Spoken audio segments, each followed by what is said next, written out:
Live from the virtual Suzuka International Circuit in virtual Suzuka, Japan, welcome sim racing fans to the Apex Racing Academy official F3 Championship live on RaceSpotTV. Happy that all of you are along for the ride with us here on this beautiful Friday evening, wherever you're tuning in around the world. I'm your host, Joshua Lee. Alongside with me in the commentary booth is Ewan O'Leary, with our producer, Hugo Louise, down in the virtual production trailer. Week 1, we were at Watkins Glen. It was Felipe Drugovich grabbing the win. Week 2, we were at Long Beach. It was Flavio Dantas grabbing the win there. Now we're here at Suzuka. Ewan, anybody's guess at who's going to walk away with the win today, especially because we have a lot of new faces here in the top split that are going to be trying to grab that win. Yeah, absolutely. It's a rotating cast of favourites, you might say, of people who might be able to win this one, and Suzuka's going to throw up some great racing. I think, especially for the F3 car, it's really, well, obviously it's not made for this track, but it seems like it is, because it races really well around here, in my opinion. I think we're going to see some fantastic racing. You know, F1 car's just a little bit too quick for my liking, but F3, pretty much perfect. I'm very much looking forward to it. And like you mentioned, this track being so famous in the Formula One circle, this track also so historic. I mean, you talk about the history of Formula One, you mentioned Suzuka 3 or 4 times. This track is so well known around not just Formula One, but all forms of motorsport, and now these drivers are taking to it here for qualifying. There's a lot of hidden challenges of this course as well. Oh yeah, absolutely. The barriers are really quite surprisingly close around here, or they seem closer, because there's grass lining the circuits. It's not like one of the modern circuits we see these days that have tarmac completely everywhere, where your mistakes aren't really punished. There is grass lining this circuit pretty much everywhere. You can't think of very many places where that isn't the case, 130 yard maybe being one of them, but still, the walls are very close around here. Getting things wrong often does mean in a fairly big accident, a race-ending accident as well, so mistakes are really punished around here. It's going to be a bit of a survival of the fittest, even though it's only a 15-lap race. Like you mentioned, 15 laps are going to go racing. It was 20 in the last 2 weeks. Here today, it is going to be 15 laps around Suzuka. First times here in qualifying starting to work their way in. It's currently Dario Agnello up at the top as we go on board with Ralph Benitez making his way through the S's. We'll see if anybody's going to be able to take off Agnello. It's currently about a 9/1000th of a second gap up at the top of the leaderboard. We'll see if anybody's able to unearth it, and Adrian Falcon is going to do so in the 1. Raul J. Hyman going to hop up to second place as well. So we stay on board with Ralph Benitez making his way out of turn number 9 into the turn 10 and 11 hairpin through turn 10 now on the braking as he heads uphill into this blind apex corner, and right outside that curb sneaks up like you mentioned, Ewan. Grass all the way around this course. You need to be wary of those track limits. You can't run off the road many places on this circuit. No, absolutely not. You've really not got very much margin for error. These qualifying laps do need to be pretty much perfect, because even running a little bit wide may give you a 1x and obviously an off track, and that will give you an invalid lap time, and it won't count for qualifying. It's not like a 20-minute, half an hour session that you might see in real life, where it's very drawn out and you've got a lot of repeat opportunities. It really is very, very condensed, this qualifying session. Any mistakes are magnified. You really can't afford to make them, or you're going to be standing right down the back of the field. 10 seconds left for Ralph Benitez to get to the line if he wants to beat his time from his previous lap. Jesse Dorgy is going to hop up into second place, right down on the bottom of the racetrack towards the apron for the 5, and he goes to the top of the board by a healthy margin, about 1.5 tenths. Up to the pole goes Ralph Benitez. What a lap from the 5. Nicholas Rasmussen going to hop up into 4th as well as we take a look at Rise Saunders. Danta's going to move up. Martin going to move up. What is Saunders going to be able to do? He did not have his first lap count because he went off track. What can the 15 do as he works his way through 130R and down into the Casio Triangle? Yeah, he's going to need to nail the braking zone and then nail these curbs as well, just to get maximum track usage out of this final chicane, as Hyman goes to the front now by a couple of tenths of a second. Saunders over the line as well. We'll see if he can maybe get into the front. No, doesn't look like it, I'm afraid, but a very, very close qualifying session, and right at the end, looks like Hyman might have stolen this one. What a lap from Raul J. Hyman to hop up into the pole position. Here's Johan Harth. He is your reigning iRacing Rallycross World Champion, and it looks like both of his laps were DQ'd from going off track. He is on a 3rd practice lap now here, unfortunately, for the 13. That is going to make Johan Harth start way down the order. I should also mention, known also in the Porsche Esports Super Cup. He competes there as well for Apex Racing Team. We'll grab a look at Gabriel Hernandez coming down the long straightaway through turn 15 down towards the Casio Triangle. But for the end of qualifying, we'll step away, take a quick break. When we come back, the starting grid here from Suzuka on RaceSpotTV.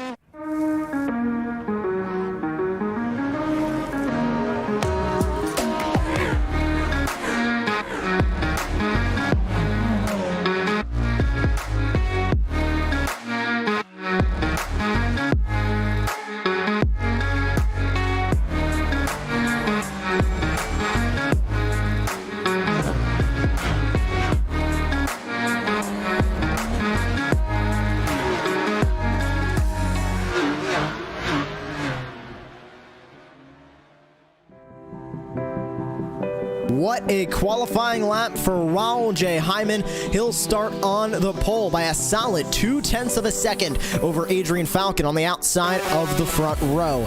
Ralph Benitez, Dario Agnello round out the second row. Flavio Dantas, last week's winner from Long Beach, will start in 5th. Tobias Olsen to his outside in 6th. Down the rest of your starting order, it's Will Redford starting in 7th, Jake Frenerman in 8th, Nicholas Rasmussen in 9th, with Paulo Dreza rounding out the top 10.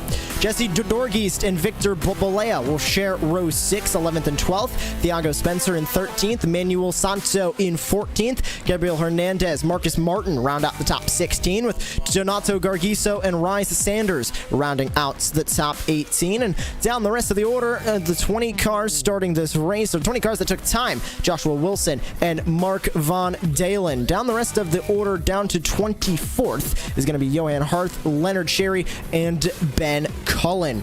The 24 drivers ready to take the green flag here at Suzuka. Everybody now going to take to the starting grid, and we're about to find out what is going to happen here. We saw some great racing at Watkins Glen, and we saw a bit of an insane first lap last week at Long Beach as all of those cars tried to funnel down into the tight first corner. This first corner not as tight as Long Beach, but still very tricky to get correct. Who is going to get it correct at the front of the field and walk away with the lead at the start of this race? Pole sitter Raul Hyman now on the grid. To his outside, it'll be Adrian Falcon as everybody gets onto the grid. The lights will come up, the engines will rev, and the green light will be shown, and we are underway from Suzuka in the Apex Racing Academy official F3 Championship.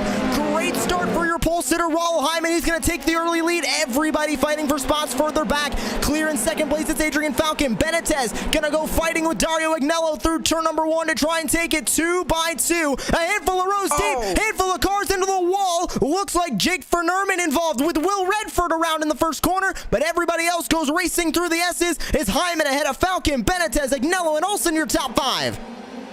Turn 1 itself was actually very clean, but the exit of Turn 2 is where the incidents happened. I'm afraid a couple of cars getting into each other, and it's a somewhat miracle that more cars didn't get caught up in that one, or often spits you back out onto the surface. Fortunately, that didn't happen there, but for the leaders, it has been a very, very clean start, and the Pulsar to Hyman are having an absolutely electric start there. Nobody else stood a chance, and I'm afraid there's another accident at the second Degner just in the background.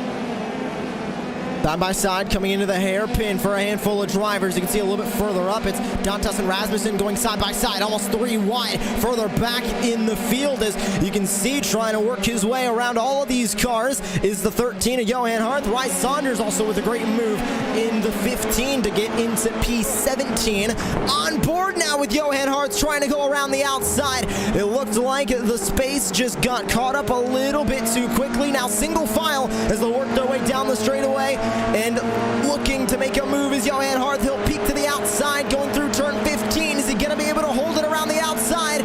Not letting him have a lot of room is Adolfo Roig on the outside, or on the inside, excuse me, in the number 23. Harth going to try and hold it well. Can he make a dive to the inside, heading into the chicane? He'll be there as they work their way into the Casio Triangle. Not able to get the power down in time. He's got a pretty good exit there off of the Casio Triangle. This is what we were talking about earlier. Three cars slipstream very, very well, and they draft very well. They race very well around this Suzuka circuit. But when you're in a train, it can be difficult. Half doesn't look like he's finding it too difficult, though. Down the inside now, he looks faster. His car looks a little bit better, even though it might be a tad on the oversteery side. He looks in control right now and moves up another place. He'll set his eyes on Marcus Martin up in front as we take a look at Victor Bolea, currently on the top 10 with Paulo Dreza up in front, on board with him now, looking back from the gearbox, up one spot from where Dreza originally started this race. And now on board with Bolea in the 12. Or sorry, this looks to be Santo a little bit further back in the 14 as they'll work their way through turns 8 and 9 and under the bridge right after turn number 9. Bolea not able to make any moves on Dreza, but you can see Manuel Santo trying to close that gap in the 14. Everybody up at the front of this field currently single file, feeling out their race cars. This handful of drivers tried to go side by side through the hairpin, nobody able to make it stick. Now everybody in the field single file as the leaders will work their way through Spoon Curve. Yeah, you need to be single file for it, really, and it's helpful to do that to make sure that you can keep the draft of the guy in front and you can keep up as somebody hard into the wall. Their car disintegrating to pieces. Didn't see who that was, but going in backwards first into Spoon Curve, one of the fastest corners on the circuit. I can only presume that there's been a bit of contact, and I'm afraid there was with Adolfo Roig, I'm afraid. Wheel off, rear wing off, and race over already, I'm afraid. Contact with the 11 of Marcus Martin for the 23. Backed it into the tire barrier, and that spells the end of his day. Up in front still, Raul Hyman leading the way. Falcon trying to close that gap about 8/10 when they came across the line. As we take another look, an incident involving Will Redford, and this was the incident, looked like right after turn 1, Owen. Yeah, it looks like they almost separate incidents. They both lost the rear by themselves from what I could see there. No contact, what I could see, unless there was a very, very minor amount. But I think the cars just both lost it on the rears. Old tyres obviously coming out of turn 2 for the very first time, just going into the same wall in almost identical fashion, right next to each other. It looked like they had actually made contact for them to do that, but I think they just lost it on their own separately. Oh, huge incident further back. Paulo Dreza involved in the 10. One car went spinning up into the air. Manuel Santo, he is outside of the tire barrier, colliding against the catch fence. Huge incident for Santo, for Dreza. They both went around side by side, now working their way out of the hairpin. Two drivers trying to get as much as they can. It looked to be Olsen and Agnello. Olsen going to grab that spot in the number 19, stay in 4th place. Agnello trying to make it work in the 8 car for 5th and try and get around one car wide on the exit of Spoon Curve. Nicholas Rasmussen going to fall to 8th. Yeah, Rasmussen was getting overtaken by Dantas there down the inside into Spoon Curve, and as he got pushed out, Doggeast decided to get his foot in the door and light his way on by as well. There's a bit of weaving on the straight here going on into 130R, but a bit of a lift off and a back off, maybe into 130R in the final chicane now, just to make sure there are no accidents, as Olsen's having to defend a little bit in front from Agnello as well. For 4th place, it is all going on. Let's take a look though at what happened to Santo. Oh my goodness me, that is a sickening crash straight into the wall. I don't know why that car was running quite so slowly out of the Dunlop curve, but presumably Santo saw him very, very late, couldn't avoid him at all, and then, well, the pictures speak for themselves about the end of that crash, I'm afraid. That was a hard impact, and I hope he is not using virtual reality, because that would be a very sickening wreck if he was. But he is now going to be, unfortunately, out of this race, joining the bottom 6 positions as drivers all taken out in incidents. 18 cars still remain on the track as we take a look at a battle further back, working their way out of the S's through turn 7. The 9 of Thiago Spencer, the 11 of Marcus Martin, joined by Wilson and Dahlin behind them as they work their way through turns 8 and 9. All battling for the 12th spot, currently held by Spencer. To the inside goes Marcus Martin in the 11. They're going to be side by side through the hairpin. Unfortunately, Martin's inside, going to quickly turn to outside. He'll have to try and get the power down. Unfortunately, not going to be able to do so. Spencer going to keep P12 as they work their way now through turn 12 into Spoon Curve. Can the 11 make something happen? He peeks out once again, going to quickly turn to the outside as they work their way through the left-hander of turn 13. He makes it stick, but he goes off track for a moment. Still side by side as they work their way out of the corner. He managed to get the traction on the AstroTurf somehow, and he's got a pretty good run down the straight as well. Finally, Thiago able to tuck in just a little bit now and try and have another go himself right round the outside of 130i. His current straight line speed, though, just looks absolutely immense. Right round the outside, he goes through the corner. He's going to make that stick, and it looks like Martin's going to be under pressure himself. Oh, the 9 of Thiago Spencer completely messes up the corner. He is going to fall back now. Martin now getting swallowed by the 24 and the 22. All 4 cars now separated by about 1/10 of a second. Here comes to the middle line. I think they're 4 wide for a moment here. Going to the middle line was the 22. He'll be side by side with Spencer. To the inside now goes the 24 of Wilson. He'll stay in P14 as they'll single file it out in the first corner. But 2 more drivers, Ben Cullen, Leonard Cherry, joining the fight. 4 cars now all battling for P13 on the racetrack. They were indeed 4 wide going down towards turn 1 for a brief moment there. Thankfully, they sorted themselves out before they got to the corner, but another couple of cars have joined the party in the background now as well. This is all over at 12th place. Let's not forget, with Thiago Spencer still leading this pack. Somehow he's managed to defend himself very, very well, and I think it's because he's got some fantastic straight line speed in that car. Even though he didn't get a very good exit off of Spoon Curve at all, he used the slipstream expertly down into 130, swept straight on by Martin, who was in front of him at the time, and managed to defend himself well into turn 1 once again. So maybe he's stripped a bit of aero out of that car, and he's very, very slippery on the straights indeed, certainly defending very well, whatever it is. On board with Thiago Spencer in the 9 as he'll work his way through Spoon Curve. Now a solid 5/10 back will be Wilson in the 24th. Spencer's around!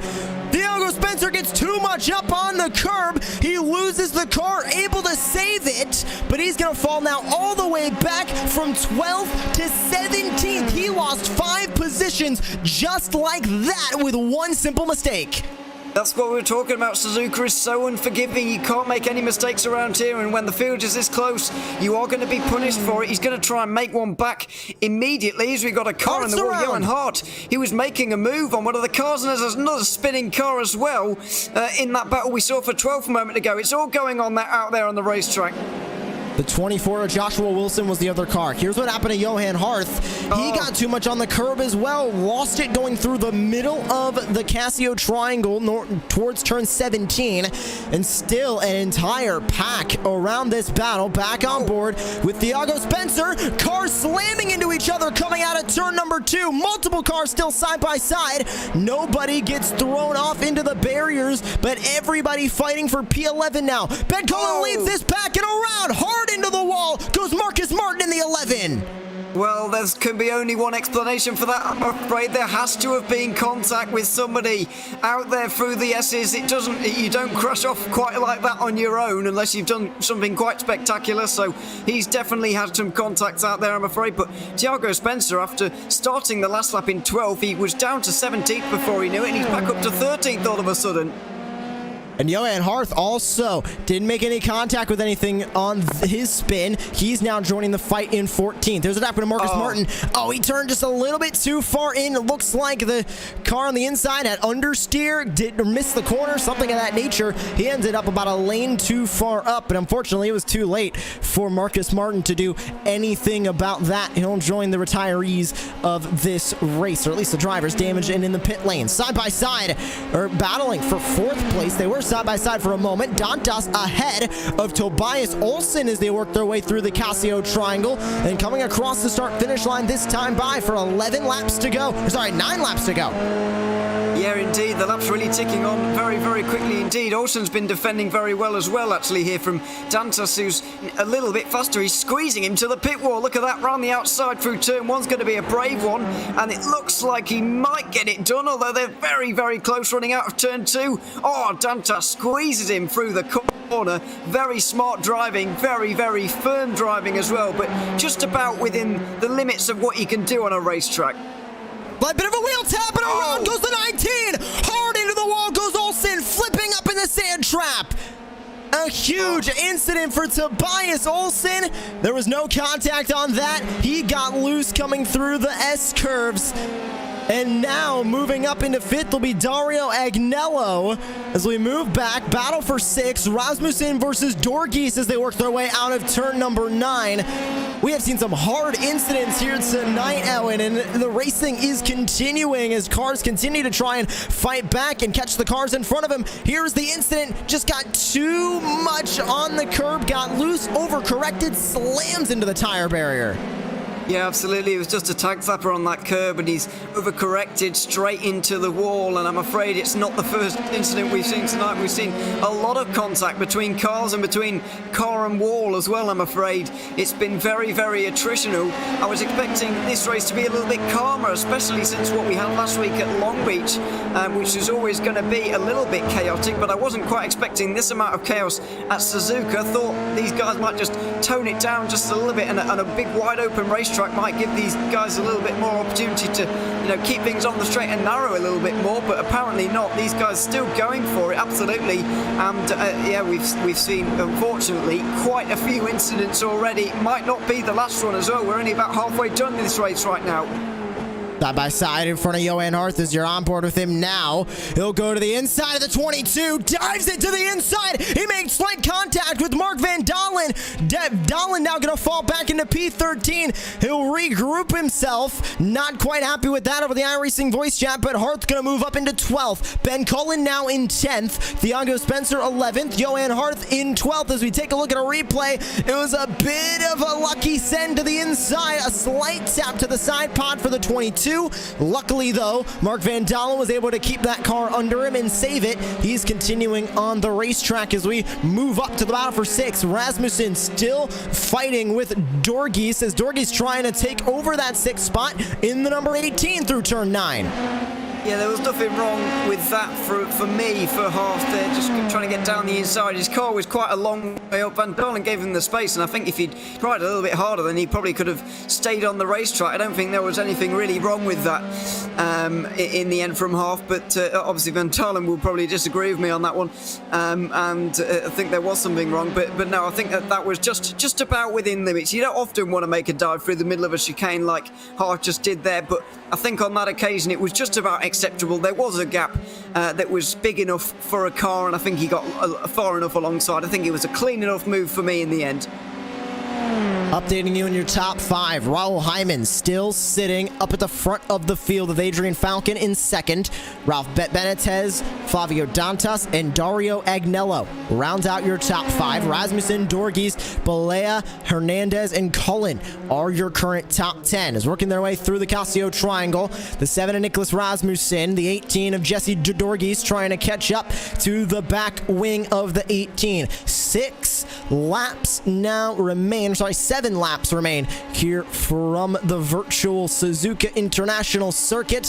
Who's going to walk away with this win? The gap at the lead has been growing slightly, but it also has been staying rather consistent between the 4 and the 1, Hyman and Falcon, as Rasmussen will dive it into the S-curves. Dorgis right behind in 7th, trying to close that gap. About 3/10 separating the two as they work their way now into turn number 6 and up the hill through turn 7 in the Dunlop curve.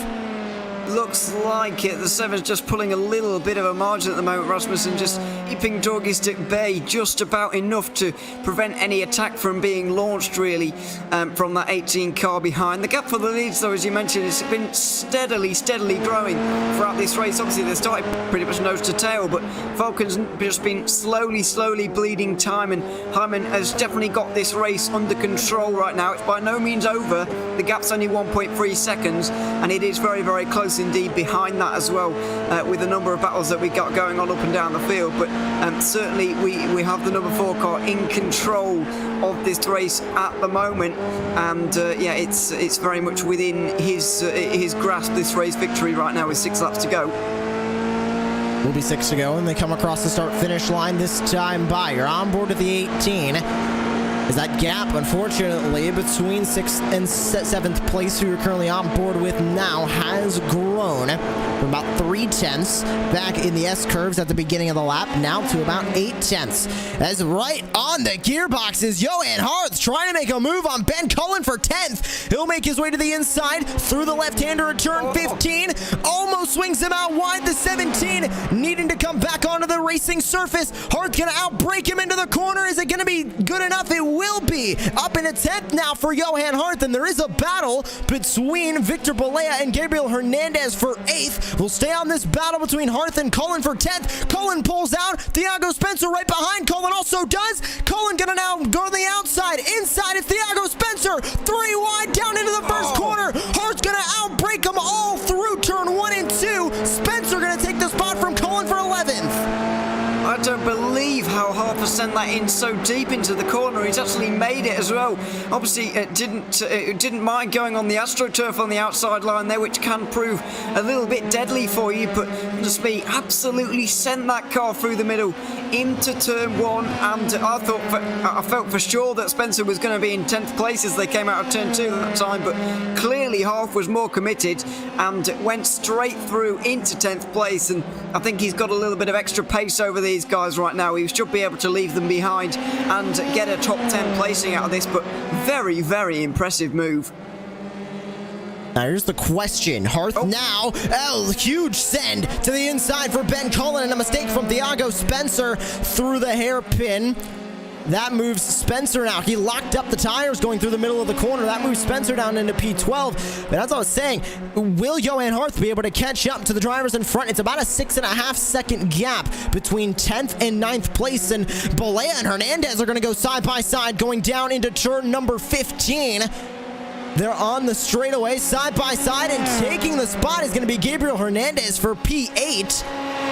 Into the Casio Triangle. Will we see any harsh moves from Balea? No, they're going to stay in P9. In P8 now is the 20.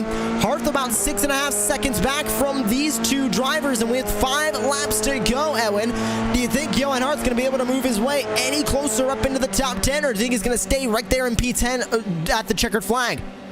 Well, I don't think there's any doubting that Harf has got some fantastic pace here this evening. However, just look at how many laps there are to go. 5 as he just crossed the line right there. You mentioned just over a 6-second gap. He's going to need to catch them by about 1.5 seconds a lap, really, if he wants a real shot at actually getting through on them as well. Because you've got to remember that it's not just about getting to the back of these guys. It's all well and good getting to them, but if you've got no laps remaining when you get there, then it's pretty pointless. So he's got to be able to catch them very quickly journey indeed. As I said, at a rate of about 1.5 seconds a lap to really give himself a chance of getting through on these guys. And if you just, as I mentioned, if you just look at that at the top left-hand side of your screen, lap number 11, there's not enough laps for him to do that, in my opinion, unless there is a mistake from those in front. Mistake from Balea there, a small one. He doesn't lose too much time to the 20. Just went a little bit too far coming out of turn number 9. He'll stay in 9th place now. This is the closest gap on the racetrack currently. About 5/10. Everybody else's gap up at the front.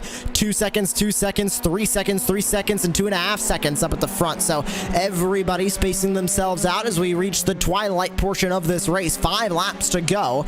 Hyman going to come across the start-finish line. He's working his way out of turn number 18 now to go on to 4 laps to go. Time running out for these drivers to make their final efforts to work their way up into any further positions. And Edwin, we're talking about this race, and down to the inside goes Balea, and around goes Gabriel Hernandez. He outbrakes himself and spins it around in turn 16. This is exactly the opportunity that Half was looking for, but yeah, he's just trying to defend his position, his 8th place position on the outside line of the Casio Triangle. We see it again here. The way that the road just curves to the right ever so slightly, that grass just very gently diverts to the right-hand side there, whereas Hernandez was still going straight, really. He wasn't really accounting for that, and you often don't when you've got a car down your inside because you're slightly scared of hitting the car on the inside, but he absolutely wasn't being squeezed unfairly by Balea there. It was a very fair move indeed, but Hernandez just misjudged it ever so slightly, dipped his left-hand side wheels onto the grass, and I'm afraid that is a surefire way to make yourself spin around and do a 360. Now, as I mentioned, under 2 seconds to half with 4 laps to go, including this one. Now he's got a real opportunity, especially because the number 20 is probably going to have quite warm tyres, in all honesty, and also Hernandez may be a little bit rattled by that.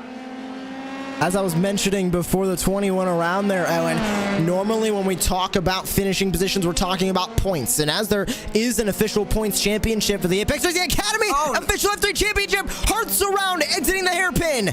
He and he has traffic now. He can't rejoin on the course. He'll come out in P13. Maybe even going to lose one more spot as around goes the 11 car.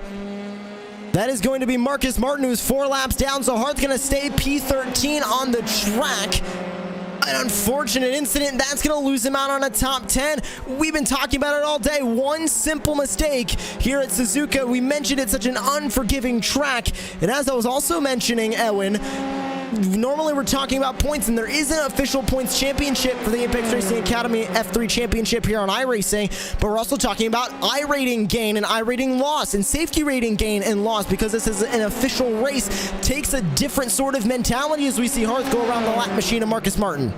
Yeah, this is exactly why I'm sort of surprised. We've seen so much chaos so far in this race. I mean, as I mentioned, expected at Long Beach, it's a very difficult circuit. Not saying that Suzuka isn't difficult, but you know, it's a wide open racetrack, especially for these F3 cars, which looks very small compared to, for example, I used the example earlier, F1 cars that are a little bit big and quite fast for Suzuka, especially when it comes to wheel-to-wheel racing. So I'm especially surprised about the way these guys have gone about it here today, and especially Half as well, who was driving so well and knocking on the door of a 9th place. He was comfortably inside the top 10, looked like he was going to finish there, but went for a simple spin, just getting the power down out of the hairpin, and that's a really uncharacteristic mistake, a mistake you wouldn't expect to see from anybody on this grid, really, never mind him. And so yeah, a little bit of a shame to see, and of course, as you mentioned, he had a couple of cars coming by, so Thiago Spencer got through pretty quickly, but Cullen and Van Dalen were both very, very close in attendance, and so they were coming on the racing line. Half couldn't really go backwards because there was a wall there. He couldn't really go forwards either because there were some cars there, so he was really stuck with it between a rock and a hard place there, couldn't rejoin, and it must have been the most painful few seconds of his week, if not his year, to be honest, watching on as those cars went past. Taking a look now, Thiago Spencer trying to rebound from incidents earlier on. He is in 10th place, but Ben Cullen in the 17 breathing down his neck as Hyman comes across the start-finish line. 2 laps to go now here from Suzuka, as Ben Cullen will stay in the slipstream of Thiago Spencer through turn 15. Will Cullen be able to catch back up to Spencer through the Casio Triangle? Spencer has been great all day long, especially after the incidents he had earlier on. A handful of mistakes and spins led him down the order. He's back up into 10th, about a second separating him and Cullen as they work their way down the front straightaway. Gap up at the front, 2 seconds separating first and second, another 2 seconds back to third place, another 2 seconds back to fourth, and another 5 seconds back to fifth as Raul Hyman paces the field all the way up at the front. Thiago Spencer, we're focusing on right now here in the 9, working his way out of turn 6 into turn 7 in the Dunlop curve. Time running out for the driver on board with right now, Ben Cullen in the 17, to try and get himself a top 10 finish here at Suzuka through turns 8 and 9. You can see the 9 car pulling away up at the front. He able to make up about 2/10, but 2/10 is not going to be enough as the gap will extend now to about 1 second through the hairpin. Yes, fairly close on board with Ben Cullen at the moment, and I guess this has a bit of a heightened importance as well because it is for a top 10 place, and both of these guys are going to want it, certainly. We may see this fight get a little bit more physical into the final lap, maybe, but for the moment, Cullen's just a little bit too far back for any kind of move. It looked like Spencer went a little bit wide through Spoon Curve then. We saw earlier he was doing that, went for a half spin and saved it, fortunately. It prevented himself from going for a full at 180, but he did lose a few spaces and back up to the top 10 for now, but he's really got to iron out those mistakes for this final lap if he wants to keep on driving in 10th place. White flag is out for Raul J. Hyman at the head of the field. He'll bring his way through the S curves and try and get that win here in the Apex Racing Academy official F3 championship. Back to the front straightaway for Thiago Spencer and Ben Cullen. Gap about 8/10. Closest gap currently on the racetrack is this battle that we're focusing on for 10th place. Now going to be about 1 second as Cullen works his way through turn 2 and into turn number 3. Not close enough to make a move. He's going to need to now hope for a mistake from Thiago Spencer in the 9 in front of him if he wants to walk away with a top 10. You can see the difference in line as well. Spencer swinging it all the way out to the outside of the racing surface, making his way out of turn 6.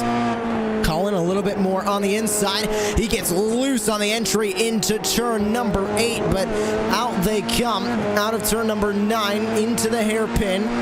Cullen not close enough to make any diving moves. He'll stay right in the slipstream in the wake of the 9 of Thiago Spencer. But up at the front of the field, entering into the Casio Triangle, it's pole position, domination, and a win for Raul Hyman in the 4 car. He wins the Apex Racing Academy official F3 championship round 3 from Suzuka. It'll be Adrian Falcon taking home the 2nd spot. Benitez comes home 3rd. Dantas in 4th. Dario Agnello will round out your top 5. Let's see who will round out the top 10 as Thiago Spencer works his way through turn 15 down into the Casio Triangle as Ben Cullen tries to make it from 8/10 back. Tight battle coming through the final corner. Balea versus Hernandez. Hernandez steps out at the last moment. Not going to be able to get there. Balea for 9th. And Hernandez, the engine blows as he comes across the line. Yeah, you can be sure how hard he was trying there just to get that 9th place, but I'm afraid it wasn't to be for him. He was just under a 10th down and a couple of close battles coming to the line as well right now. But Hyman basically hasn't been on our screens all day. We didn't see his pole lap in its entirety, unfortunately, and we didn't see most of his race either. But what we do know is that it was absolutely flawless, without mistakes, wherever on this circuit, and a fully deserved win. every single lap, led and just about zero mistakes all day from Raul Hyman. He takes the win here from the virtual Suzuka. Adrian Falcon in second, Ralph Benitez third, Flavio Dantas fourth, and Dario Agnello rounds out your top five. Nicholas Rasmussen, Jesse Dorgeest, Victor Bolea, Gabriel Hernandez, and Thiago Spencer round out your top 10. Ben Cullen, Mark Van Dalen, Johan Harth, Rye Saunders, Leonard Sherry round out your top 15. Donato Gargiso, Marcus Martin, Manuel Santo, Tobias Olsen, and Joshua Wilson round out the top 20. And rounding out your entire field here today, it's Paulo Dreta, Adolfo Roig, Will Redford, and Jake Vernerman with a 159.019 being the fastest lap of the race. Flavio Dantas setting that late in the race on lap number 13. Oh, and I think we both expected some great racing here at Suzuka, and we expected a lot of mistakes at this unforgiving circuit. I think we got both, and we got a really good winner out in front. Raul Hyman dominating the day. And heading into the remainder of the rounds of this official championship, next week, it's not going to get much easier for these drivers here in the Apex Racing Academy official F3 championship, as we'll be heading to the new Hockenheim ring. Of course, fairly new to the iRacing service. That is going to be just about an equal challenge to these drivers. Yeah, it absolutely is. I think a little bit less difficult, a little bit more tarmac, but still, you're right. I wasn't expecting too many crashes car on car here today at Suzuka, and we got some, so who knows what surprises can be thrown up next week at the Hockenheim. I'm very much looking forward to it, yeah, I very much enjoyed the racing at Suzuka. Really, it's been frantic from start to finish. We had battles to watch throughout the entirety of the 15 laps, certainly. Yeah, it was very, very enjoyable indeed. Yeah, hopefully things are a little bit on the cleaner side at the Hockenheim, but so it was certainly chaotic at Suzuka, certainly entertaining as well. Well, you can tune in for 16 laps around the Hockenheim ring 1 week from today on Friday, July 9th, 9:15 p.m. UTC time or 5:15 p.m. Eastern time. And with that, we're signing off now here on RaceSpotTV. Congratulations to the winner on the day, Raul Hyman in the 4. And we are saying good night from virtual Suzuka. For Hugo Louise, Ewan O'Leary, my name is Joshua Lee. Thank you for tuning in, and we'll see you in 1 week from the virtual Hockenheim ring.